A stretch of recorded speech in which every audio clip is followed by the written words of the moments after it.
आदिती तटकरेंना विचारणार आहे। आदितीजी, आपण बघतो की एकीकडे आपला विभाग महिलांना जास्तीत जास्त सुरक्षा कशी मिळेल, त्या सुरक्षित कशा राहतील यासाठी प्रयत्न करत असतो आणि एखादी अशी घटना घडते की त्या महिलेचा आत्मविश्वास पुन्हा एकदा पूर्णपणे संपतो। अशा वेळेला या महिलांना नवा आत्मविश्वास देण्यासाठी आपल्याकडनं काय नेमके प्रयत्न केले जातात?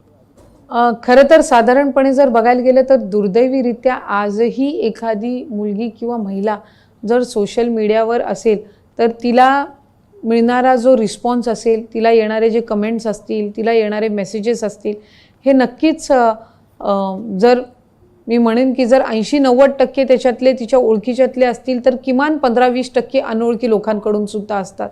त्याच्यामुळे एक सॉफ्ट टार्गेट म्हणून ते नेहमीच बघितलं गेलेलं आहे। माझी खरं तर नेहमीच माता भगिनींना किंवा तरुणींना विनंती राहील की आपले सोशल अकाउंट्स याची प्रायव्हसी, याच्या सिक्युरिटीच्या बाबींवर आपण अधिकाधिक लक्ष केंद्रित केलं पाहिजे। त्याचे तुम्ही एखाद्या सोशल मीडियावर ज्या वेळेला ॲक्टिव्ह असता त्यावेळेला त्याच्यासाठी असणारे सिक्युरिटीचे माध्यमं याची तुम्हाला निश्चितपणाने माहिती असणं फार गरजेचं आहे। एखादा अकाउंट किंवा एखादा व्यक्ती जर सोशल मीडियावर तुम्हाला त्रास देत असेल तर त्याची रिपोर्टिंग तुम्ही करणं, त्याच्या सायबर क्राईम अंतर्गत त्याच्यावर तुम्ही तक्रार नोंदवणं हे फार गरजेचं आहे।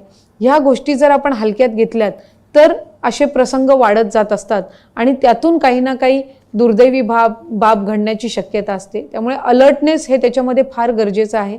एखादी महिला ज्या वेळेला एखादी मुलगी सोशल मीडियावर ॲक्टिव्ह असते त्यावेळेला अनोळखी मेसेजेसना रिप्लाय देणं ही एक चॉईस तिच्या पुढे असते।